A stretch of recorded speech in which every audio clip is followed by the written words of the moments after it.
Hello बच्चों, तो example number 30 देखते हैं। एग्जाम के पॉइंट ऑफ व्यू से बहुत ही इंपॉर्टेंट क्वेश्चन है। ये क्वेश्चन तो आपको छोड़कर जाना ही नहीं है। एक एग्जाम्पल नंबर 30 हो गया और एक एग्जाम्पल नंबर आपका 28 हो गया। तो ये क्वेश्चन हमने इससे पहले सॉल्व कर चुका है, लेकिन वहां पर आपका क्या था, एक्स नहीं था, है ना। हर चीज दिमाग में आनी चाहिए। एक्स वहां पे नहीं था, ओनली ये था। तो हमने इसमें क्या किया था, कॉस एक्स को टी लेट किया था। कॉस एक्स का डिफरेंशिएशन क्या होता है, माइनस का साइन एक्स डीएक्स। तो साइन एक्स डीएक्स डी बन गया था और ये 1/1 प्लस टी स्क्वायर, तो 1/a² प्लस एक्स स्क्वायर की हमारे पास आइडेंटिटी लग गई थी और इजीली काम हो गया। लेकिन यहाँ पे ये एक्स आ रहा है, तो हम यहाँ पे एक्स को हमें यहाँ से हटाना पड़ेगा, क्योंकि एक्स यहाँ पे प्रॉब्लम क्रिएट कर रहा है। एक्स का क्या करें, एक्स की जगह अगर हम कॉस एक्स को टी लूंगी तो एक्स की जगह तो फिर ये कॉस इनवर्स टी हो जाएगा, तो फिर उसको कौन सॉल्व करेगा। तो इसीलिए सिर्फ इस एक्स को हमें यहाँ से हटाना है। अब एक्स को हटाना है तो कैसे हटाना है, तो हमारे पास जो 7 प्रॉपर्टीज है वो दिमाग में लेकर के आने की, वही प्रॉपर्टीज जो है वो यहाँ से एक्स को हटाएगी। तो कौन सी प्रॉपर्टी का यूज करें हम, 0 to पाई तो हमें पहले से ही दिया हुआ है यहाँ पे। तो यहाँ पे देखो 0 to पाई है, तो आपको देखो जीरो वाली प्रॉपर्टी कौन सी होती है, ये वाली प्रॉपर्टी। देखो यहाँ 0 to है, 0 to 2 है, बट ये 0 to a है, तो हमारा a क्या है, यहाँ पे पाई है। तो अब हम यहाँ पे क्या कह रहे हैं कि ये कह रहा है कि 0 to इस वाली प्रॉपर्टी के according 0 to F x D x जो होता है वो 0 to F of a minus x D x के क्या होता है, इक्वल होता है। ठीक है, तो हमें तो अपने x को हटाना है, तो हम इस वाली प्रॉपर्टी P4 का यहाँ पर यूज करते हैं कि हमारा जो x है उसकी जगह हमें अब क्या रखना है, पाई माइनस एक्स रखना है। यही हमारी प्रॉपर्टी कह रही है कि भाई यहाँ पे जो एफ एक्स डी एक्स है वो F of a minus x D x के इक्वल हो जाएगा। तो ये x है और यहाँ a माइनस एक्स है, तो यहाँ पे हमारा कितना हो जाएगा, a हमारा कितना है, यहाँ पे पाई है ना, तो पाई माइनस एक्स रखेंगे और उसको सॉल्व कर लेंगे। प्रॉपर्टी को हमने लिख लिया। ये जो होगा वो x की जगह पाई माइनस एक्स भी रख दो, तब भी वो आपस में इक्वल होंगे। तो मैं बस 0 to पाई रख लेते हैं। x की जगह पे अब हम रखते हैं पाई माइनस एक्स। क्यों कर रहे हैं, हमें x को यहां से हटाना है इसलिए।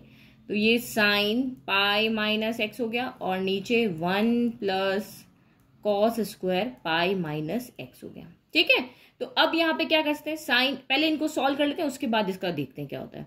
तो ये आपका 0 to पाई हो गया। यहाँ पे तो पाई माइनस एक्स ही रहेगा, लेकिन हमें पता है कि साइन पाई माइनस थीटा इस क्वाड्रेंट में आता है और इस क्वाड्रेंट में साइन क्या होता है, पॉजिटिव होता है। तो ये आपका साइन एक्स हो गया। फिर नीचे 1 plus cos pi minus x, तो कॉस से कॉस तो चेंज नहीं होगा, क्योंकि इस लाइन पे आपके चेंज नहीं होते, जो ट्रिग्नोमेट्रिक रेशियो वही रहते हैं। इस लाइन पे चेंज, साइन कॉस में चेंज हो जाता है इस तरीके से। तो कॉस पाई माइनस एक्स, यहाँ पे कॉस नेगेटिव होता है, माइनस का कॉस एक्स आएगा, लेकिन यहाँ पे क्योंकि स्क्वायर है तो उस माइनस के कॉस एक्स को पॉजिटिव बना देगा, तो ये आपका कॉस स्क्वायर एक्स ही रह जाएगा। तो क्वेश्चन का कोई चेंज नहीं हुआ। साइन एक्स का साइन एक्स रह गया, 1 प्लस कॉस स्क्वायर एक्स का 1 प्लस कॉस स्क्वायर एक्स ही रह गया। अब यहाँ पे क्या करते हैं हम, ये वाली जो टर्म है, ये वाली जो हमारी टर्म इसमें ब्रैकेट है, तो एक बार इसको इससे मल्टीप्लाई करते हैं, एक बार इसको इससे मल्टीप्लाई करते हैं, तो ये एक टर्म जो है वो 2 में स्प्लिट हो जाएगी। कैसे, ये देखो 0 to पाई साइन एक्स हो गया, ऊपर हमने साइन एक्स को मल्टीप्लाई किया, डिनोमिनेटर तो एज इट इज हमारा साथ का साथ चलता रहता है। ठीक है, हम dx लगाना भूल रहे हैं, इजी हो गया, और ये आपका dx हो गया। फिर ये प्लस माइनस माइनस हो गया, 0 to pi x sine x 1 plus cos square x और ये dx हो गया। तो हमारा तो जो क्वेश्चन हम लेकर के चले थे ना, वही वापस यहाँ पे आ गया ना। ये देखो 0 to pi x sine x upon 1 plus cos square x, 0 to pi x sine x upon 1 plus cos. इस कंडीशन में हम क्या करते हैं, इसको आई लेट करते हैं। इसको हम क्या करते हैं, आई लेट करते हैं। हम आई ही लेकर के चले थे भाई, हमारा साइड में ये, इसको हमने आई लेट किया, हमारा आई ही चल रहा था, ये भी हमारा आई है क्वेश्चन के अंदर, और ये भी हमारा क्या बन गया, आई बन गया। तो इसकी जगह पे हम वैल्यू पुट कर लेते हैं। तो ये 0 to पाई, यही इस क्वेश्चन की स्मार्टनेस है सॉल्व करने की। जो क्वेश्चन था हमने वही बना दिया। तो ये माइनस का फिर से आई हो गया भाई, I B A B C D कुछ भी लेट करो। ये हमने क्वेश्चन में से क्या कर दिया, एक्स साइन एक्स हम फिर से वही लेकर आ गए, और क्योंकि हमें एक्स हटाना था तो देखो एक्स हट गया, ये फिर से आई बन गया। माइनस का आई उधर भेज देंगे तो आई प्लस आई हो जाएगा, 0 to पाई साइन एक्स। और इसका इंटीग्रेशन हमें बहुत अच्छे तरीके से आता है ना। ये तो मैंने आपको स्टार्टिंग में ही समझा दिया था कि भाई इस तरह के क्वेश्चन में क्या करेंगे, cos x को हम यहाँ पे t लेट करेंगे। cos x को t लेट करोगे, अब इसका डिफरेंशिएशन करो, तो cos x का डिफरेंशिएशन क्या होता है, माइनस का sine x dx equal to dt हो जाएगा। भाई हमारे पास माइनस नहीं है तो माइनस इधर भेज दो, sine x dx equal to आपका dt हो जाएगा। तो यानी इसकी जगह पे हमारा dt हो गया, पाई कांस्टेंट है बाहर चला गया और ये 1 + t² हो गया। अब इस कंडीशन में क्या हो गया, ट्रिग्नोमेट्रिक रेशियो, तो हमें लिमिट भी चेंज होगी, क्योंकि अभी जो लिमिट थी वो x की थी, लेकिन यहाँ पे लिमिट अब किसकी आएगी, t आएगी। तो आप यहाँ पुट करो व्हेन x इक्वल टू 0 है, तो यहाँ 0 पुट करो तो cos 0 इक्वल टू टी हो गया। तो cos 0 की वैल्यू क्या होती है, 1 होती है, तो 1 इक्वल टू टी हो गया।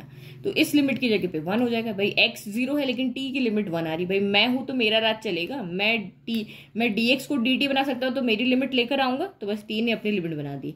अब बोल रहा है कि जब x इक्वल टू पाई है, x इक्वल टू पाई है, तो cos पाई की वैल्यू क्या होती है, cos पाई की वैल्यू होती है -1, cos pi equal to t हो गया, cos पाई की वैल्यू क्या होती है -1। तो अब कह रहा है कि भाई तुम हटो, तुम्हारी जगह कौन आएगा, लिमिट -1 आएगी।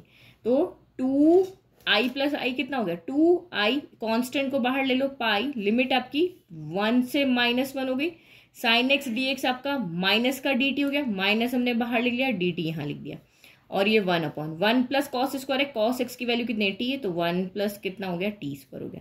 तो अब हमारे पास तो इसका फॉर्मूला है, हमें इसका फॉर्मूला आता है integration of 1/a² + x² dx equal to क्या होता है, tan इनवर्स x, यही होता है, ठीक है, यही होता है हमारे पास ना। तो बस अब इसको लिख लो। अब इस i में से 2 को इधर भेज देते, तो -π/2 हो गया, इसका हो गया tan इनवर्स t, और ये हो गया हमारी लिमिट नीचे ही बनती ना, हाँ 1 से लेकर के ये आपका -1 हो गया।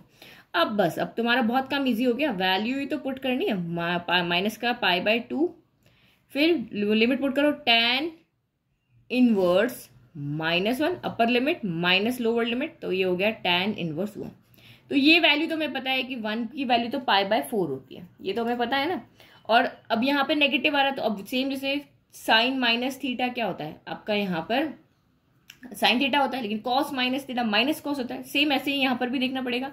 तो ये आपका हो गया tan इनवर्स -θ जो होता है वो माइनस का tan इनवर्स θ होता है, ठीक है, ये होता है। तो ये माइनस आपका बाहर आ जाएगा, तो ये माइनस का π/2 माइनस का tan इनवर्स 1 हो गया, ये भी माइनस का tan इनवर्स 1 हो गया, दोनों सेम है, माइनस माइनस प्लस हो जाता है, तो ये माइनस का π/2 माइनस माइनस प्लस, लेकिन साइन नेगेटिव आएगा, माइनस का 2 tan इनवर्स 1 हो गया। अब 1 की वैल्यू कहाँ पे होती है, 1 की वैल्यू tan π/4 होती है, ये माइनस और ये माइनस मिलके तो हो गया प्लस, तो ये π/2 हो गया। अच्छा, इस 2 से आपका यहाँ पे क्या कर सकते हैं, 2 कैंसिल कर दें, ये 2 भी कैंसिल हो गया, तो सिर्फ क्या बचा, पाई बचा, फिर बचा tan इनवर्स 1 की वैल्यू होती है tan π/4 होती है, तो 10 से ये tan इनवर्स भी कैंसिल हो गया, तो पाई इंटू पाई यानी पाई इंटू π/4 बचा, यानी कि आंसर क्या आया, π²/4। तो बच्चों ये क्वेश्चन तो बिना सॉल्व किए एग्जाम में जाना ही मत, ये आपका 5 मार्क का क्वेश्चन है, एग्जाम में आपको जरूर मिलेगा, और आप नहीं सॉल्व कर पाओगे, इसको सॉल्व करने का यही एक मेथड है, बिना प्रॉपर्टी के ये सॉल्व होगा ही नहीं। तो ये प्रॉपर्टी हम क्यों यूज ले रहे हैं, क्योंकि ये एक्स प्रॉब्लम क्रिएट कर रहा था, तो इसीलिए हम प्रॉपर्टी के पास गए, उसने हमारी हेल्प करी और हमने इस क्वेश्चन को बिना एक्स के लेकर के आ गए, और यहां से हमें सॉल्व करने आता है। ये हम पहले सॉल्व इनडेफिनेट इंटीग्रल में इसको सॉल्व कर चुके हैं, तो सिर्फ यहां तक आने का प्रोसीजर याद रखना है, अदरवाइज तो सारा सोल्यूशन आपको आता है। तो वीडियो पसंद आए तो प्लीज चैनल को लाइक शेयर सब्सक्राइब करना ना भूलें। Thank you.